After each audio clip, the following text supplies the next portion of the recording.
तो दूसरा अध्याय है गीता। ये संजय मतलब ये कृष्ण भगवान के लिए कहा गया क्या? संजय बोले संजय उवाच्य। तो अभी क्या है कि चलो मैं महाभारत के बारे में थोड़ा सा और बता देता हूँ, फिर आपको पता लगेगा कि महाभारत का युद्ध शुरू होने से पहले क्या हुआ कि वेद व्यास जी आए, जैसा शास्त्रों में वर्णित है। साइंटिफिक रूप से उसके ऊपर बात नहीं करेंगे कि शास्त्रों में ऐसा वर्णित है कि वेद व्यास जी आते हैं और वो धृतराष्ट्र को कहते हैं कि तू अपने कुल का विनाश होते हुए तू अपनी आँखों से देखेगा, मैं तुझे दिव्य दृष्टि देता हूँ। तो धृतराष्ट्र ने मना कर दिया, कहता मुझे दिव्य दृष्टि नहीं चाहिए क्योंकि मैंने कुल को नहीं देखा, तो मैं विनाश को भी नहीं देखना चाहता अपनी आँखों से। तो फिर भी उसके मन में जिज्ञासा तो थी। तो फिर वेद व्यास जी कहते तू अपनी आँखों से देखना तो नहीं चाहता, लेकिन कोई बात नहीं, लेकिन अपने कानों से सुन तो पाएगा? वो कहता हाँ सुन लूँगा। तो वो संजय को फिर दिव्य दृष्टि दे देते हैं। तो मतलब कि दिव्य दृष्टि का मतलब है कि हम दूर से देख पाएँ। हाँ, लेकिन ये अलग अलग शास्त्रों में अलग अलग चीज़ें हैं, लेकिन ऐसा शायद नहीं था, मुझे भी ऐसा लगता है क्योंकि वैज्ञानिक सोच से देखें तो संजय रोज युद्ध क्षेत्र में जाया करता था, आया करता था, फिर वो शाम को युद्ध का हाल बताता था धृतराष्ट्र को। लेकिन जो दिखा उनका एक सारथी था। अच्छा। संजय जैसे सारथी होता है ना, रथ चलाने वाला, जी जी। वो सारथी था, तो वो बताता है। तो संजय बता रहा, उसको बता रहा है कि युद्ध क्षेत्र में ये चल रहा है। हाँ, तो ये बता रहा है। तो संजय शुरू पहले अध्याय में ही ज़्यादा बोलता है, दूसरे अध्याय में 2-3 श्लोक है। उसके बाद तो संजय के जो श्लोक है वो कम होते जाएंगे, वो अर्जुन कृष्ण की वार्ता ही चलती चलेगी, अंत में फिर समाप्त होगी संजय के श्लोकों के साथ। तो अभी संजय अब समझ गए कि संजय वो जो धृतराष्ट्र को सुना रहा है, बता रहा है कि युद्ध क्षेत्र में अभी ये चल रहा है कि अर्जुन उदास हो रहे हैं, कृष्ण अभी उनको ये समझा रहे हैं, ऐसे सब कुछ वो वर्णन कर रहा है। तो संजय वाच्य मतलब ये श्लोक संजय ने बोले हैं। संजय बोले दूसरा अध्याय है ज्ञान योग, विज्ञान योग, जिसमें ज्ञान की बातें होंगी। इसे सांख्य योग भी बोलते हैं। तो ये दर्शन के अलग अलग संप्रदाय हैं। भारत में दर्शन की अलग अलग विधाएं हैं, जैसे सांख्य दर्शन है, वैशेषिक दर्शन है, न्यायिक दर्शन है, ऐसे और कई योग दर्शन हैं, ऐसे दर्शन हुए हैं। तो सांख्य भी एक दर्शन हुआ है जो ज्ञान की बातों को ही तरजीह देता है, जिसमें बुद्धि के द्वारा सब कुछ समझने की बात होती है। सांख्य योग में या ज्ञान योग, विज्ञान ये बुद्धि का एक पार्ट है। तो ये ज्ञान योग जो CBT थेरेपी आपने सुनी होगी ना, वो इसी का पार्ट है ज्ञान योग कि कोग्निशन, अपने ज्ञान जो अपने जो विचार हैं, बहुत सारी धारणाएं हैं ना जो हमने बचपन से बहुत सा गलत सीख लिया है, गलत लर्निंग हो गई है, तो उसको कैसे बदलना है। जैसे मृत्यु के, जन्म के, ऐसे बहुत से आपके जो संज्ञान का, हाँ संज्ञान का, ज्ञान का भाग है कि जो गलत ज्ञान, हाँ गलत ज्ञान हमने हासिल कर लिया है, उसको दूसरे ज्ञान के द्वारा काटा जाता है, लॉजिक के द्वारा, तर्क के द्वारा।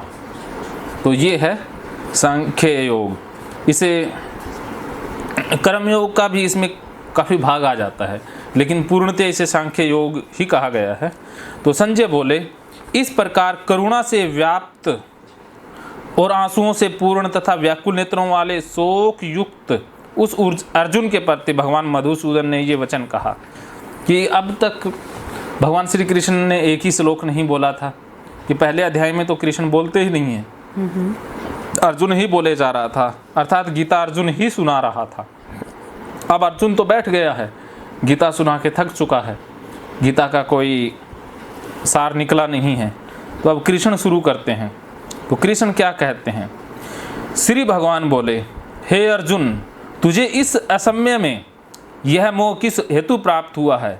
क्योंकि न तो यह श्रेष्ठ पुरुषों द्वारा आश्रित है, न सवर्ग को देने वाला और न ही कृति को देने वाला है। अब भगवान श्री कृष्ण ने एक ही श्लोक बोला है, और जो शास्त्रों का ज्ञान, जो शास्त्रों में हम पढ़ते हैं, उस सारे ज्ञान को भगवान श्री कृष्ण ने अनुचित ठहरा दिया है कि उस ज्ञान की कोई वैल्यू ही नहीं है। अर्थात पाप पुण्य स्वर्ग नरक की अर्जुन ने बहुत बड़ी बड़ी बातें की, तो अर्थात कृष्ण के लिए उनकी कोई वैल्यू ही नहीं है। उन्होंने कह दिया ना कि ये जो तू बता रहा है ये तो असम्यक ज्ञान है, ये तो कोई समय नहीं है ये बातें करने का। तो जैसे गलत समय में अच्छी बात भी गलत हो जाती है, होता है ना। जी। तो कृष्ण कह रहे हैं कि तू बातें कर रहा है ये शास्त्रों की, ये बातें करने का समय नहीं है, ये तो युद्ध करने का समय है। यहाँ सिर्फ मरने और मारने की बातें हो सकती है, ये पाप पुण्य की बातें नहीं हो सकती, क्योंकि ये समय ही नहीं है। जैसे आप देखो कि हम गलत समय में गलत मूड में कुछ बात कह देते हैं तो वो सही बात भी गलत असर कर जाती है ना। जैसे अब पत्नी गुस्से में है तो उस समय स्वीकार करना, उसकी हाँ में हाँ मिलाना ही सही है। उस समय उसे लेक्चर देने लग जाए तो मामला गड़बड़ हो जाएगा। जी बिल्कुल। बहुत तकड़ी जंग छिड़ जाएगी, फिर पता नहीं कितना नुकसान होगा। जी। तो उस समय सही ज्ञान देना गलत है ना। जी। हाँ, हो सकता है पत्नी गलत भी हो, लेकिन उस समय ज्ञान नहीं दिया जा सकता है। उस समय तो उसकी हाँ में हाँ मिलाना, उसको स्वीकार करना ही फायदेमंद है। किसी बात के लिए कोई सही समय पर ही वो बात होती हाँ, है। सही समय पर सही मूड देख के ही बात हो सकती है। ऐसा ही होता है कि लोग बहुत से होते हैं वो बातें अच्छी कहते हैं लेकिन सही समय पर नहीं सही नहीं होता है, समय सही नहीं होता। जैसे कोई बंदा किसी के मातम पर जाए और कहने लग जाए कि शादी की बातें करने लग जाए, तो बातें तो गलत नहीं है लेकिन गलत समय पर है। हाँ, और कोई शादी में जाके मरने की बातें करने लग जाए तो गलत हो जाता है ना।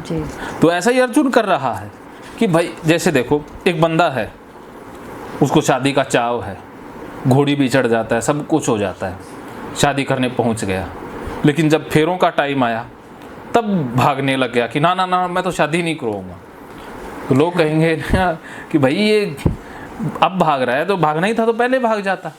अब भाई सब कुछ इंतजाम हो चुका है, फिर वो बंदा कहे जी शादी करके कौन खुश रहा है, मैंने शादी की हुए लोगों को देखा है वो दुखी हैं, तो वो कहता भी ये असम्यक बात है, अगर शादी नहीं करनी थी तो पहले ही नहीं आता। अब शादी करने पहुंच गया, सब कुछ इंतजाम है, यहाँ पर तो भागने की और ऐसी बातें कर रहा है, वो अच्छी बात नहीं है, वो असम्यक हो गई।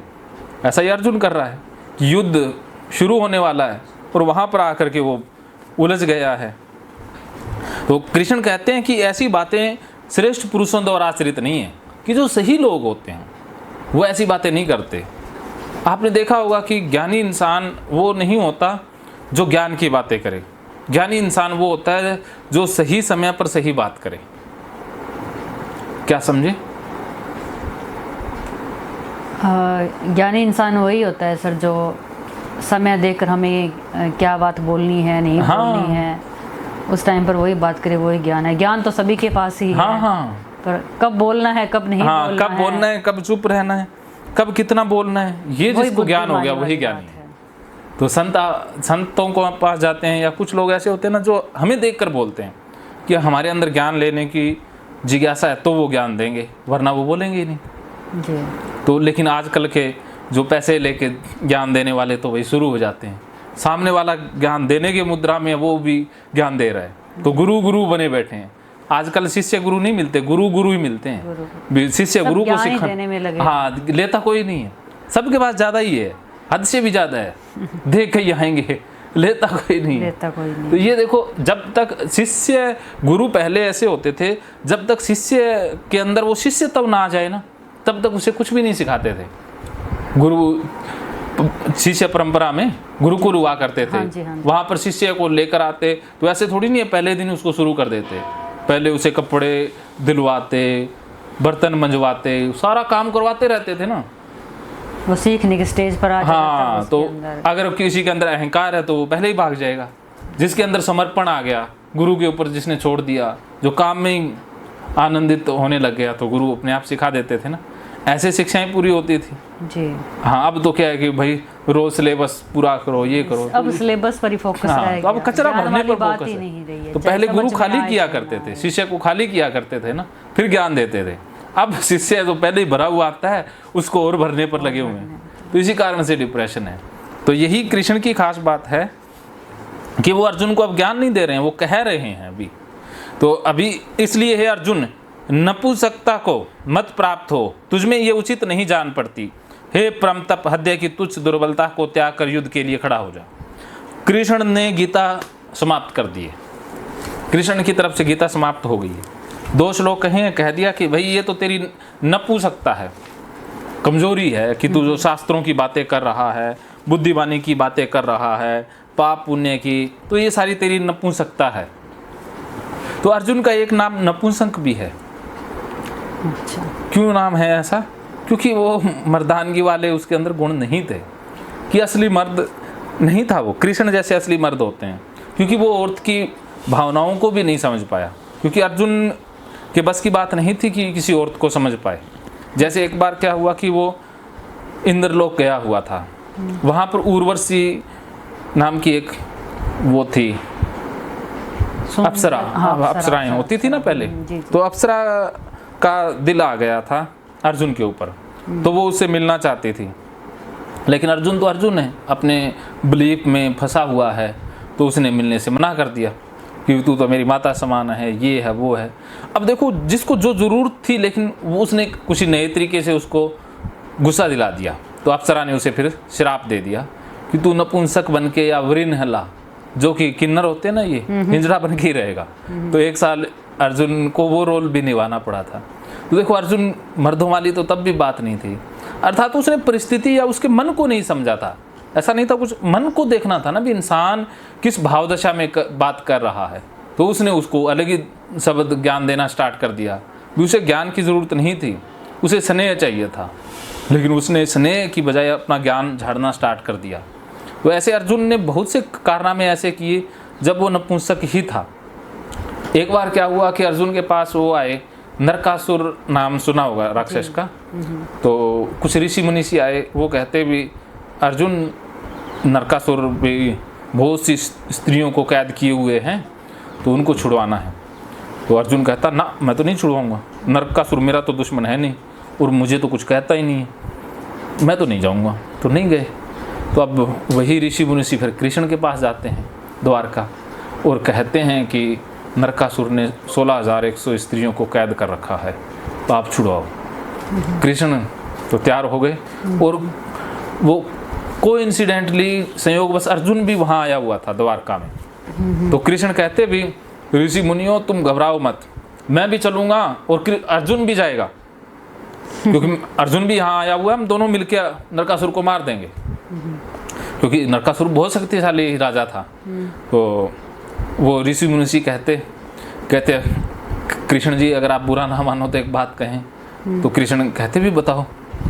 कहते, अर्जुन से ना पहले हम मिल चुके हैं, अर्जुन ने मना कर दिया था। जब कृष्ण ने अर्जुन की तरफ देखा, भी कहता, अर्जुन तूने मना क्यों किया भी, वो तो बहुत अत्याचारी राजा है, उसको तो मारना चाहिए था। तो अर्जुन कहता, उसने ना अपना तो कुछ बिगाड़ा नहीं है, और अपनी स्त्रियों को वो लेके नहीं जाता है, तो आपा क्यों पंगा लें। कृष्ण को बहुत गुस्सा आया। कहते, अरे मानवता का जो दुश्मन है वो सबका दुश्मन है, वो भी तो किसी की बहू बेटियां हैं ना, जिनको उसने कैद कर रखा है। तो फिर अर्जुन कहता, ठीक है कृष्ण जी, मैं आपके साथ चलूँगा। और कृष्ण कहते, नहीं, किस्मत एक ही बार दरवाज़ा खटखटाती है, अब तू नहीं जाएगा, मैं अकेला ही जाऊँगा, तुझे मैं साथ लेकर भी नहीं जाऊँगा। तो वो अर्जुन को साथ लेकर भी नहीं गए कि दोबारा नहीं मौका मिलेगा, तो अकेले गए। कृष्ण के पास तो अपने हथियार होते थे ना। हाँ जी। हाँ, तो उन्होंने अलग ही तरीके से उनको मारा। उसकी भी कहानी पढ़ोगे तो आप बहुत मज़ा आएगा। तो ऐसे कृष्ण कारनामे करते थे।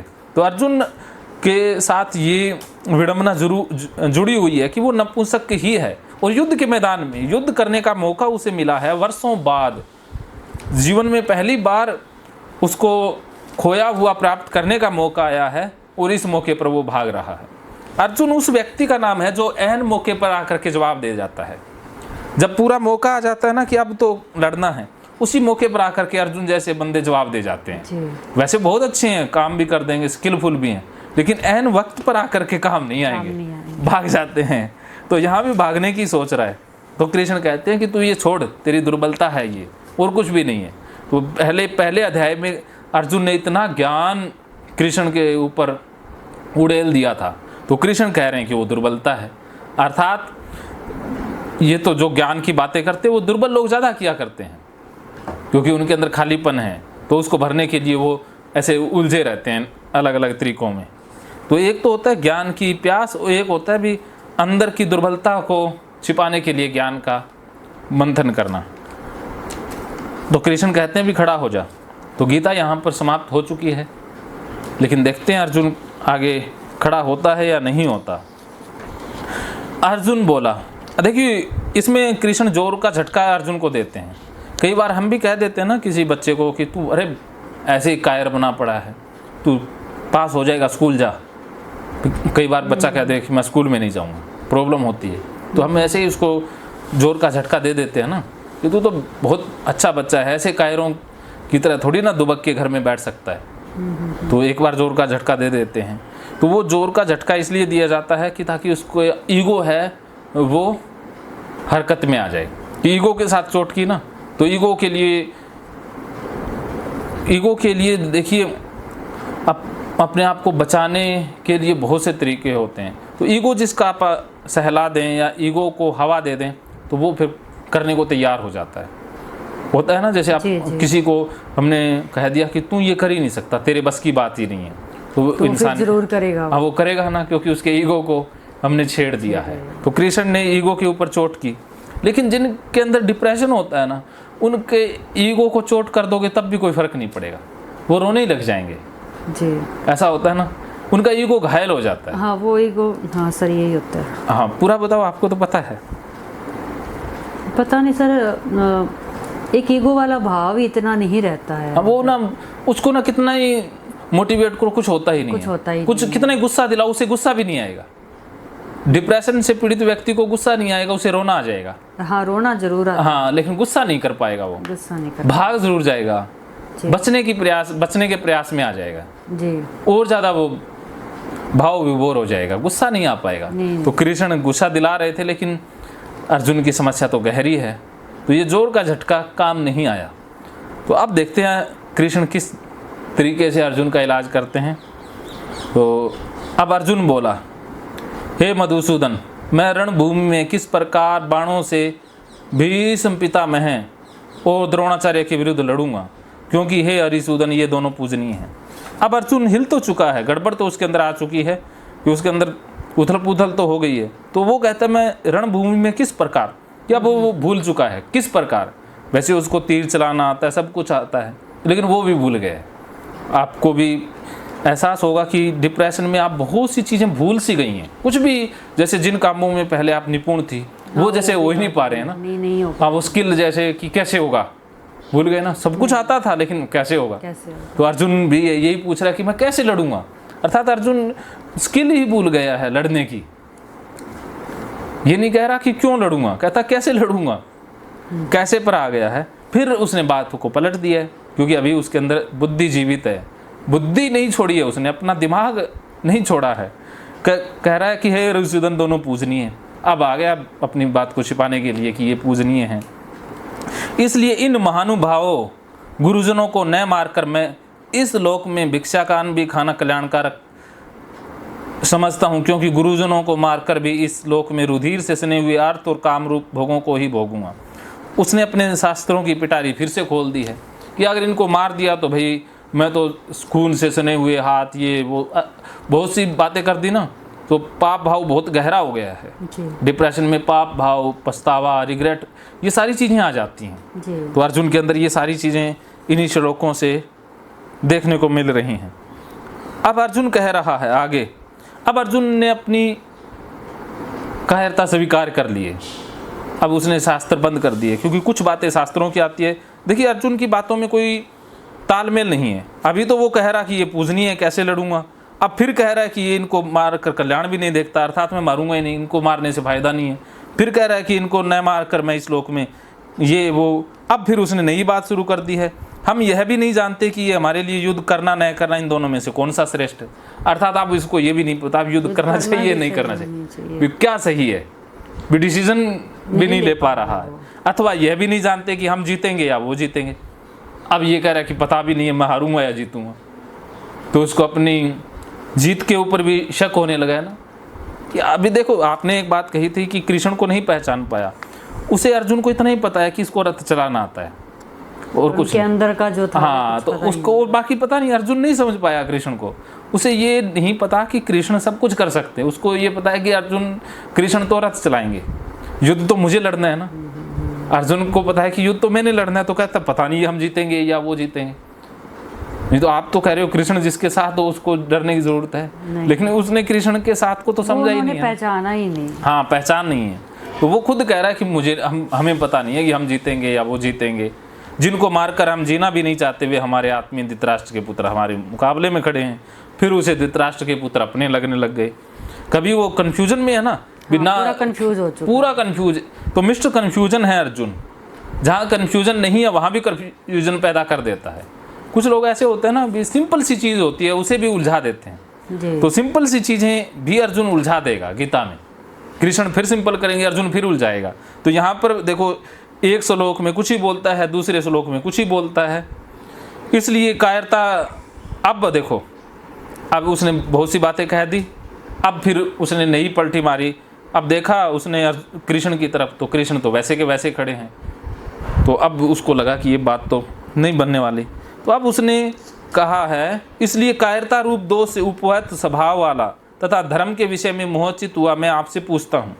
अब अर्जुन कहता है कि कायरता अर्थात मैं डरपोक हो गया हूँ, स्वीकार कर लिया ना उसने। जी। अब जाकर के उसने कायरता को स्वीकार किया है कि मैं कायरता रूप दोष से उपहत हो गया हूँ तथा धर्म के विषय में मोहचित हूँ। क्या मुझे नहीं पता कि धर्म क्या है नहीं है, मैं मोहचित हो गया हूँ। मैं आपसे पूछना चाहता हूँ कि जो साधन निश्चित कल्याणकारक हो। अर्थात कि अब मैं आपसे पूछता हूँ। अब पहली बार अर्जुन कृष्ण से पूछ रहा है, वरना तो वो तो बता ही रहा था ना, वो कृष्ण को समझा ही रहा था। हाँ, अब आया ना उसके अंदर शिष्यत्व, लेकिन फिर भी रिस्क नहीं लेना चाहता कि जो साधन निश्चित कल्याणकारक हो। अर्थात कृष्ण मरवा मत देना, वो जो निश्चित कल्याणकारक हो, जिसमें फायदा हो, जिसमें मैं जीवित रह जाऊं, ऐसा कोई मार्ग हो तो बता देना, वरना युद्ध करने की मत कहना। युद्ध करने के अलावा कोई साधन है या कोई मार्ग है तो बता सकते हो, युद्ध तो करने वाला हूँ नहीं, वह मेरे लिए कहिए, क्योंकि मैं आपका शिष्य हूँ, इसलिए आपके शरण हुए मुझको शिक्षा दीजिए। तो अब उसने एक कंडीशन के आधार पर शिष्यत्व स्वीकार किया है। किस कंडीशन के आधार पर? कि निश्चित कल्याणकारक मार्ग हो तो बता सकते हो, वरना रहने दो। वो साथ में शिष्यत्व भी स्वीकार कर लिया है कि मैं आपका शिष्य हूँ, बता दो। तो अब उसने एक शर्त तो लगा दी है, लेकिन शिष्य भी बन गया है। महकेंगे फिर से खुशियों के रंग भगवत गीता थेरेपी कोर्स के संग। इतिहास का पहला ऐप जो गीता के माध्यम से ओसीडी डिप्रेशन का इलाज आसान बनाएगा। ओसीडी डिप्रेशन का इलाज हुआ और भी आसान, और वो भी बिना दवाई, घर बैठे। किसी को बीमारी की चिंता है तो किसी को चिंता की बीमारी है। भगवत गीता ने लाखों करोड़ों का जीवन बदला है और आपका भी बदलेगा। गीता थेरेपी कोर्स में आपको मिलेगा सभी 11 प्रकार की ओसीडी का संपूर्ण इलाज, जैसे गंदगी का वहम, बार बार हाथ धोना, बार बार सफाई करना, बार बार लॉक दरवाजा चेक करना व अन्य सामान की चेकिंग बार बार करना, एक ही विचार बार बार आना, नुकसान व मरने मारने का विचार आना, HIV, rabies, cancer, heart attack का विचार आना, IBS और नींद न आने की समस्या का हल गीता कोर्स में मिलेगा। आत्महत्या वाले विचारों से मुक्ति भी गीता थेरेपी कोर्स से मिलेगी। राजेंद्र जोधपुरिया ऐप पर आपको ओसीडी से संबंधित राजेंद्र जोधपुरिया की किताब भगवत गीता के मनोवैज्ञानिक रहस्य और अन्य टिप्स पढ़ने को भी मिलेंगे। गीता है महान थेरेपी। गीता में CBT, हिप्नोथेरेपी, माइंडफुलनेस, ERP व अन्य बहुत सी साइकोथेरेपीज का समावेश मिलेगा। राजेंद्र जोधपुरिया ऐप एक, फायदे अनेक। आज ही प्ले स्टोर से डाउनलोड करें, लिंक डिस्क्रिप्शन में है। तो देर क्यों, अभी जाइए डिस्क्रिप्शन में और लिंक पर क्लिक करके प्ले स्टोर से अभी डाउनलोड कीजिए राजेंद्र जोधपुरिया ऐप और पाइए अपनी सभी समस्याओं का हल। मानो तो मौज है, वरना समस्या तो हर रोज है।